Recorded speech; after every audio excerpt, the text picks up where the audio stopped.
Before I get started on Locked On Vikings, I want you, if you're watching on YouTube, to put in the comments one word that you associate with Sam Darnold. Just comment one word for me. I'll circle back to it in a bit. Welcome to Locked On Vikings.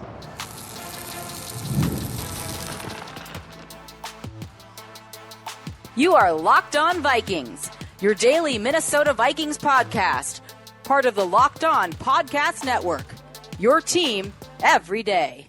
What's up, everybody? Welcome to the Locked On Vikings podcast, where we're always trying to learn something new.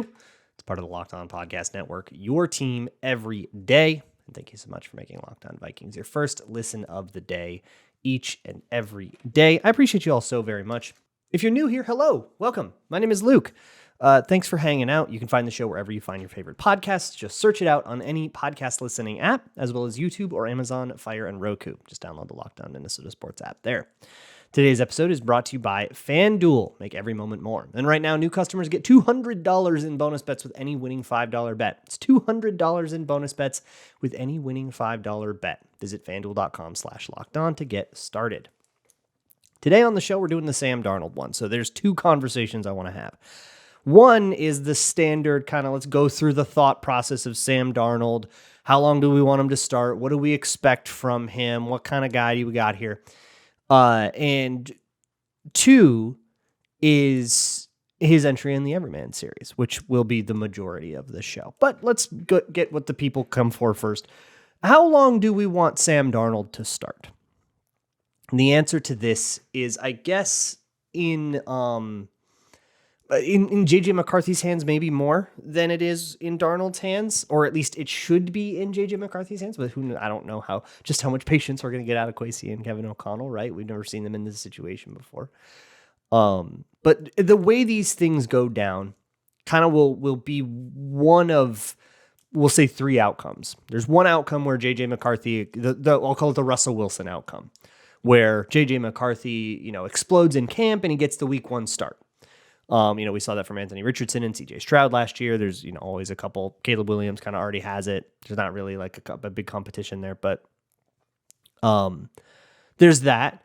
There is the standard way where Sam Darnold starts some number of weeks, and then at some point JJ McCarthy gets in and gets his chance, and then he takes over from there on out.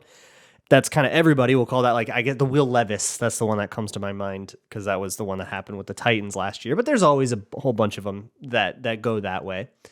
And then there's the third way, which is that Sam Darnold starts the entire season. We don't even hear from J.J. McCarthy until the games are either like fully meaningless, mathematically eliminated from playoff contention, or it's next season. Call that the Mahomes. Or, I don't know, the Trey Lance in a much worse scenario, right? So there's a lot of different ways for this to go. Now, the first episode of Locked On NFL that I did with Ross Jackson on a Tuesday, I think it was in 2021, we went over the 2021 quarterbacks and we talked about what if they don't start, blah, blah, blah, what's going to happen, is Zach Wilson in, is Fields in? And we basically found somebody who had tracked all the quarterbacks. I wish I could show you the graphic. I have no idea where it's gone now. But basically it's a total hodgepodge. There is no real rhyme or reason to whether it's best to start your quarterback right away or after 6 weeks or on your bye week or after the whole year.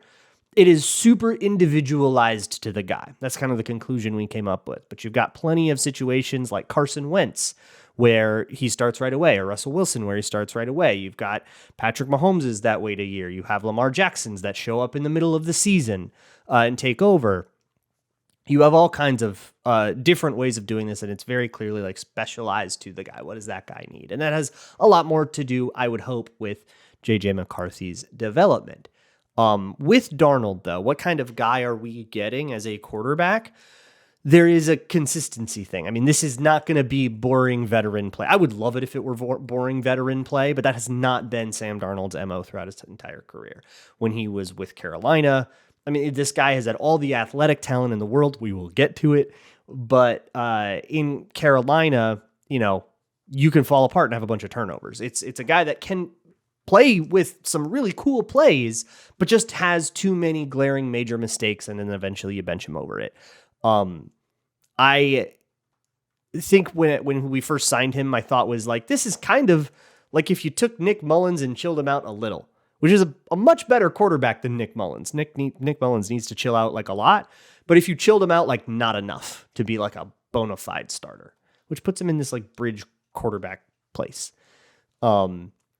So what do you expect from him? Here's the deal, right? Assuming we don't get the JJ McCarthy just wins the QB competition and he actually explodes and he's there.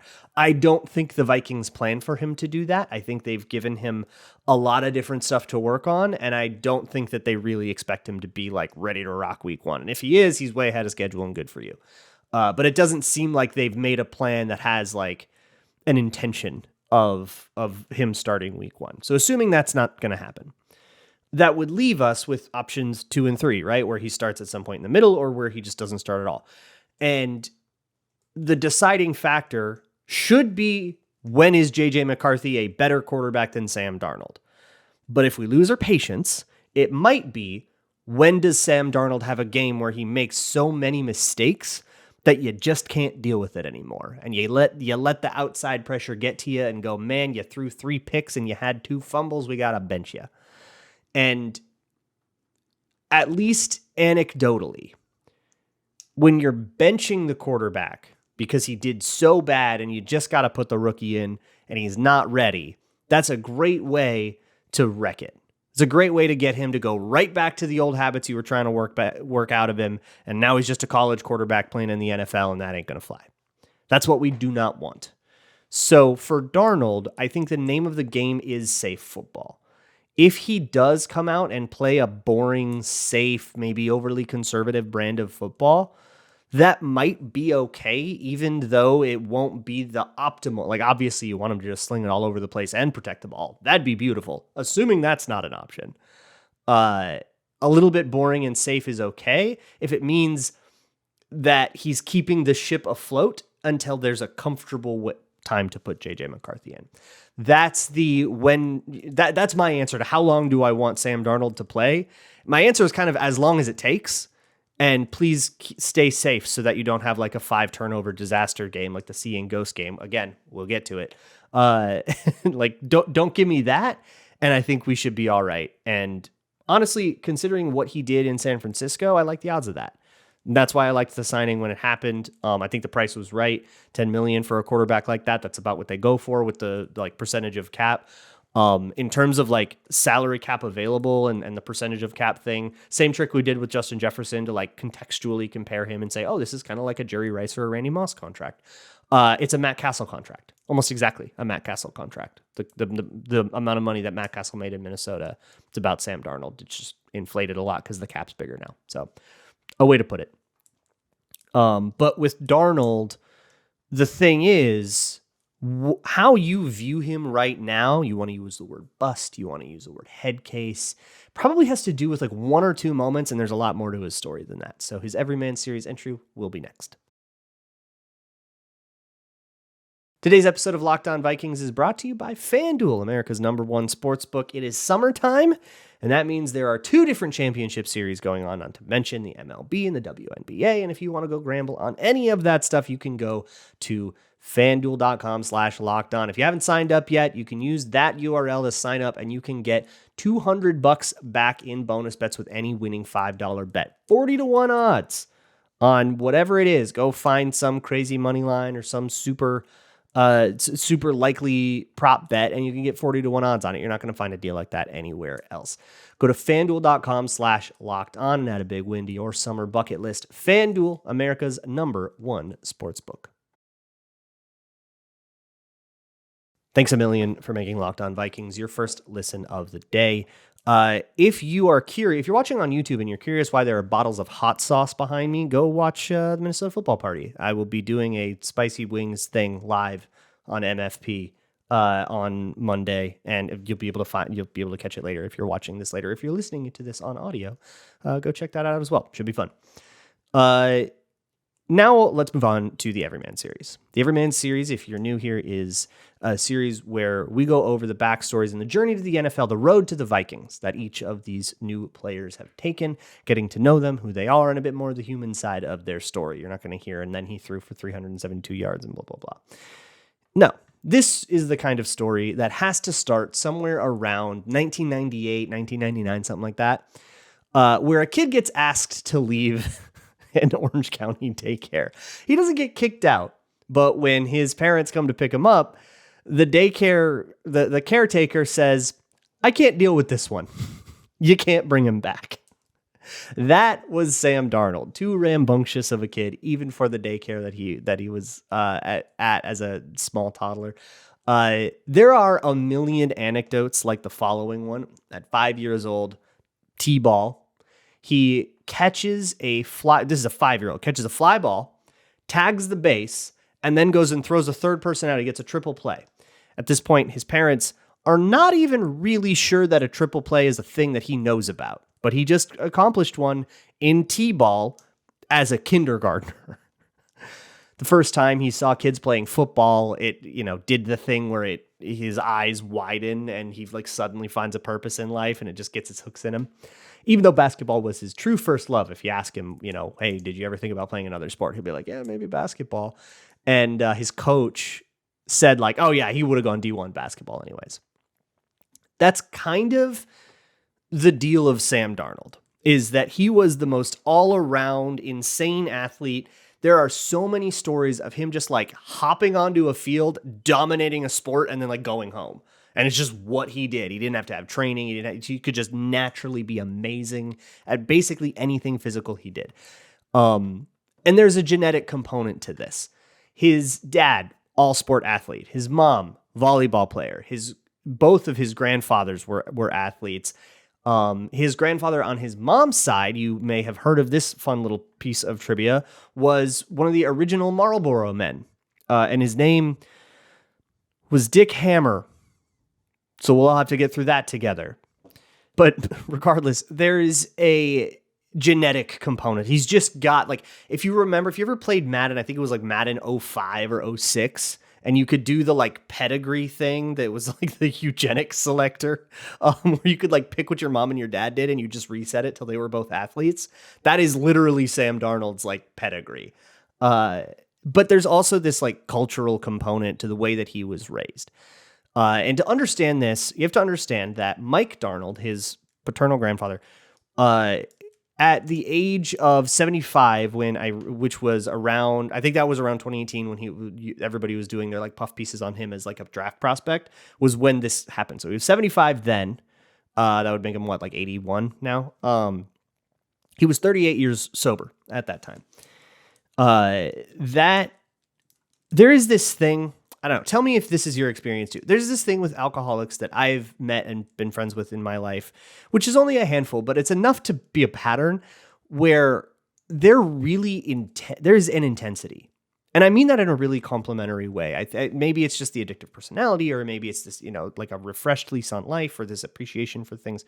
But there is this like intensity, this energizer bunny never quit kind of thing to an alcoholic or any recovering addict, as well as this like understanding. And that's really where this family that's the roots of this family's culture is, Mike Darnold, Mike Sr. had Mike Jr. Mike Jr. is Sam Darnold's father, and, raised these kids in a world of, and Sam Darnold grew up in a world of, look, I've made my mistakes. I'm going to admit them. We're all going to be open and honest with each other, and we can all learn from each other in this very understanding way.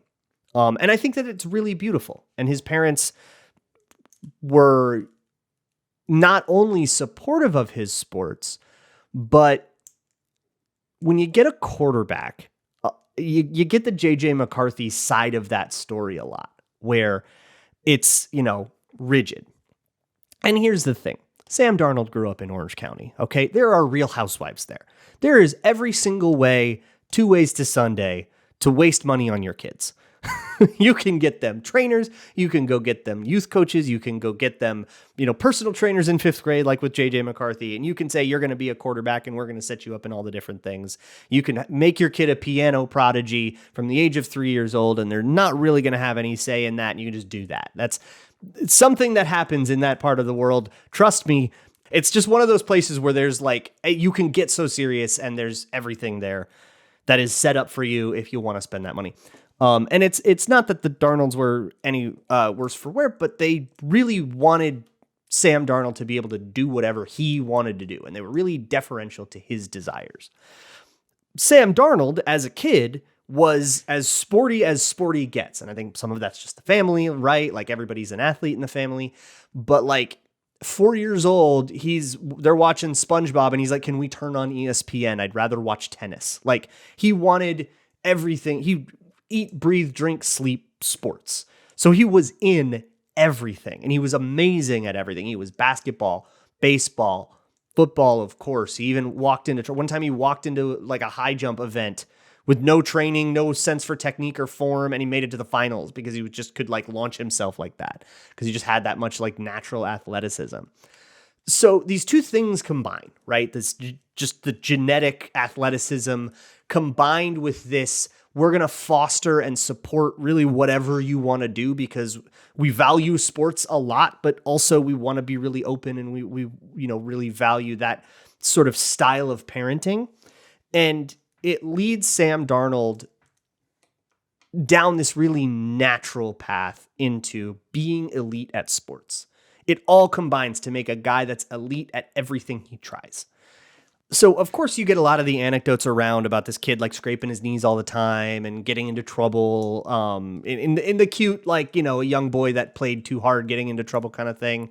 And, running around and being too rambunctious and needing to be put in sports to like outlet his energy. But then you get more specific ones when you start looking at football. He went once to a passing contest for youth players that was held at the local high school. He was in 4th grade. This event went up to 8th graders, and he threw further than anybody there, including all of the 8th graders. I could regale you with anecdotes forever, but the other thing to understand is that he was a huge USC fan growing up, and a big Dodgers fan, and a big Lakers fan, right? Like LA kid. But he had, like, you could ask him to name USC Trojans from like 2000 to 2010, and he could just sit there and like rattle them off, right? But he had Reggie Bush jerseys and Matt Leinart jerseys, and he celebrated all of these players from like that golden era of USC Trojan football. So when it came to recruitment, I think that was obviously going to be the number one choice, but it almost didn't come to pass that way. So when he's in high school football, he got a foot injury in his junior year.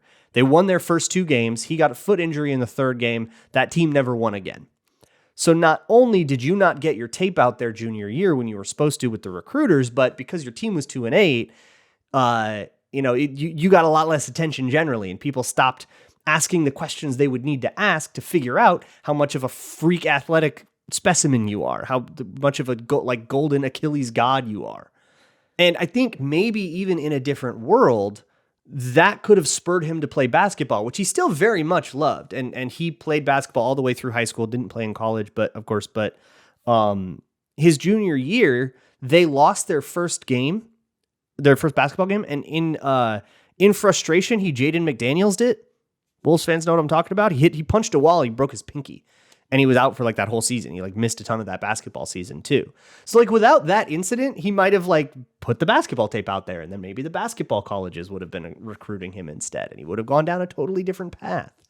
This could have happened. Either way, he ends up getting a little bit of attention. He actually got his first offer after his sophomore year, before any of this stuff happened, from Utah, who had seen him throw in a couple of games in like cleanup duty as the backup quarterback. In 10th grade, he played a little bit the last two games, and Utah liked it so much that they actually offered him. But it wasn't until very late in the recruiting process that USC got involved. But because of all of this lack of film, he had to put himself out there.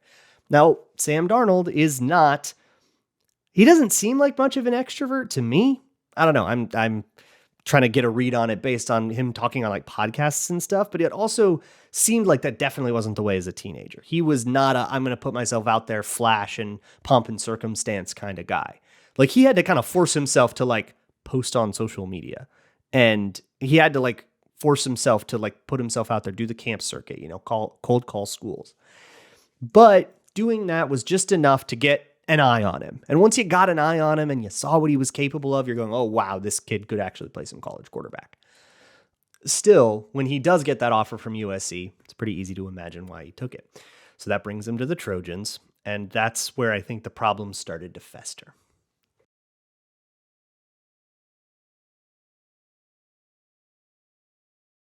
The thing that made Sam Darnold so astounding as a youth athlete is also kind of what started to burn him when he got to the pros. But you didn't really get that in college. His time at USC followed a fairly straightforward trajectory. He redshirted a year. He kind of got in a little bit his second year. He exploded his third year as like a Heisman contender, and then he got drafted. But with this like loosey-goosey kind of ability to just fluidly run through every sport, like there's pros and cons to it, right? Like you'll ask him about what he learned about throwing from, playing baseball, or what he learned about this from playing basketball, or doing, the high jump or whatever, right? Like all of these sports have like overlap in their disciplines that you can kind of apply from one to the other. But what it does is it sort of teaches him how to just show up and play without really taking the time to learn the by the book proper way of doing things. He's kind of just hooping all the time. And in high school and college football, that's what he does. There is a Steve Sarkisian thing at this time. He's at USC during this time. He's the OC. And he says, this offense, we drive it like we stole it. That's the way that they, like the phrase that the like motto that they come up with for this offense, which is, do what you got to do basically to get away from trouble. And when you're asked about what, like when Sam Darnold is asked about his like play style, he's like, I don't know, I just kind of go out there and do stuff. Like it's very nonchalant. And I don't want to say that like, oh, he's like not learning playbooks or whatever, right? Like walk with me a little bit. Okay. Meet me halfway a little bit. I'm not saying anything insane like that, but, he is very used to playing on instinct and feel as opposed to like the cerebral part of the game. And he's really proud of that in college. Like that comes up a lot in quotes and in articles and stuff that he's like, yeah, I don't know. I just kind of like feel it out and I do what my instinct tells me. Like it's very gut based, So when he gets to the pros, for one, he's a Heisman contender in 2017. Baker Mayfield will win it. It'll be his second in a row. Baker Mayfield will also beat him out for the number 1 overall pick.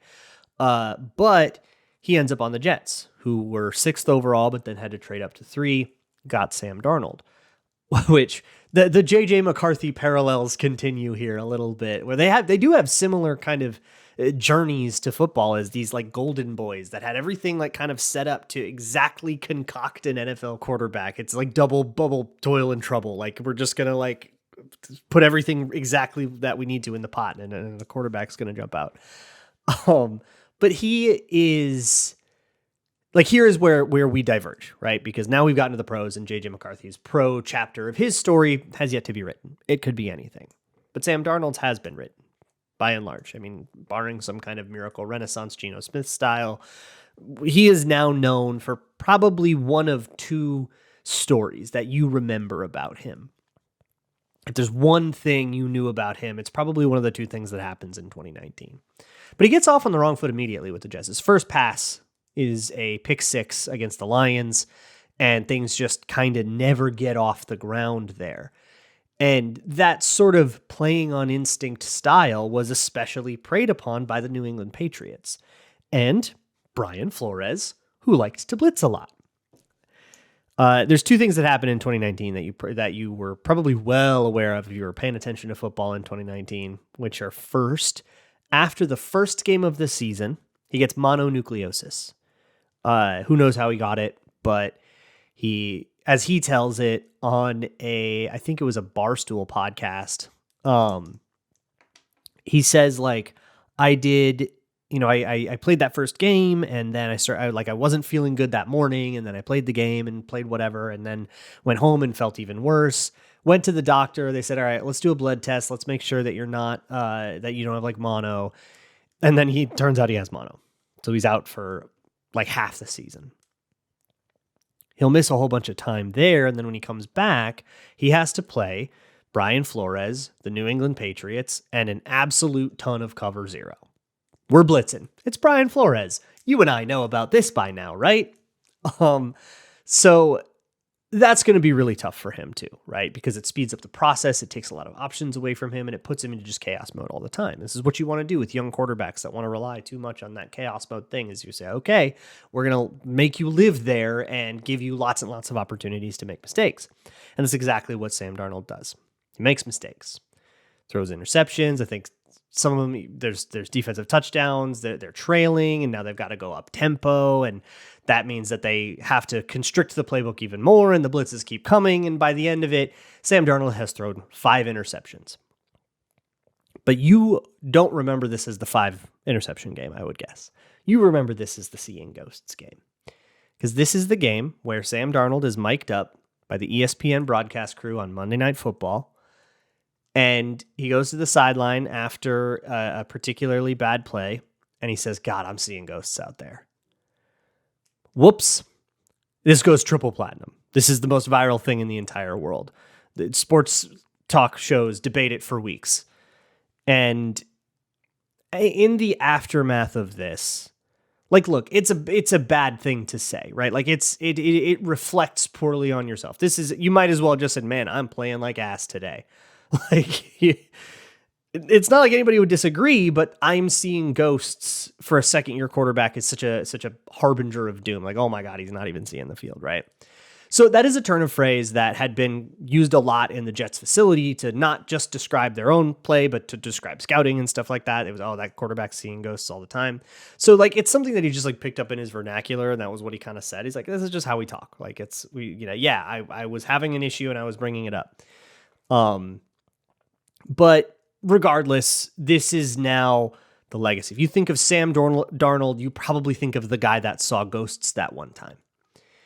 The Jets are furious about this, by the way. They will put out a statement, or not a statement, but they like go through like an article. There's reports about how mad they are. You've got tweets coming from like his teammates about like, man, they did Sam dirty.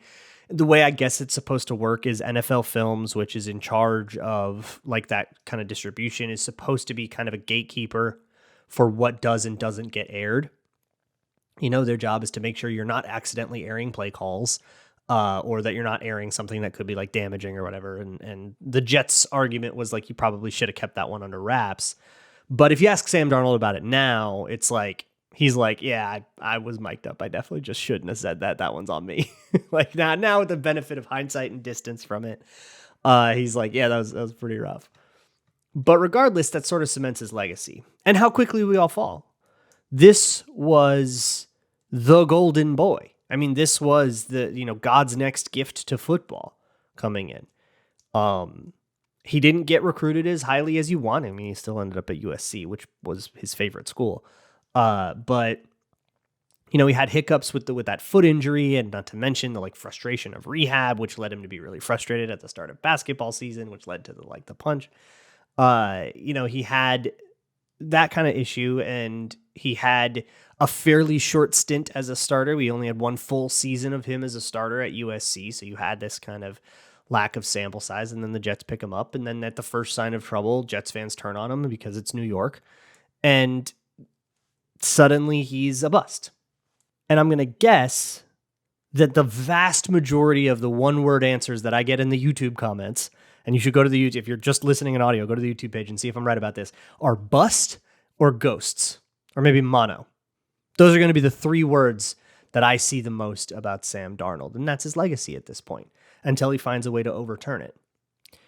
After his Jets time, he has one more season in 2020, doesn't go any better. He gets traded to Carolina, where he's like back and forth with Teddy Bridgewater, starter and a backup, full-blown backup season with San Francisco, which I don't know, is kind of like a sabbatical for him. Like, he's no longer the starter. He's just backing up Brock Purdy. Now he's in this like bridge world where he's the veteran and he's the guy taking somebody along, like his teammate was at USC.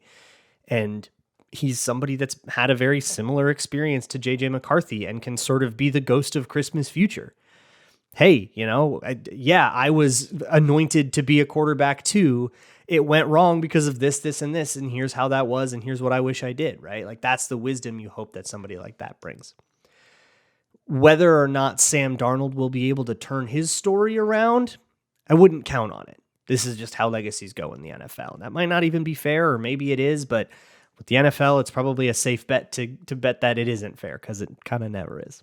But anyways, tomorrow is Twitter Tuesday, so get your questions and you can send them to me at lockedonvikingspodcast@gmail.com, or you can fill out the Google form in the show notes. Check out the Hot Sauce thing. We had a lot of fun. I imagine we had a lot of fun with that. God, I hope we did.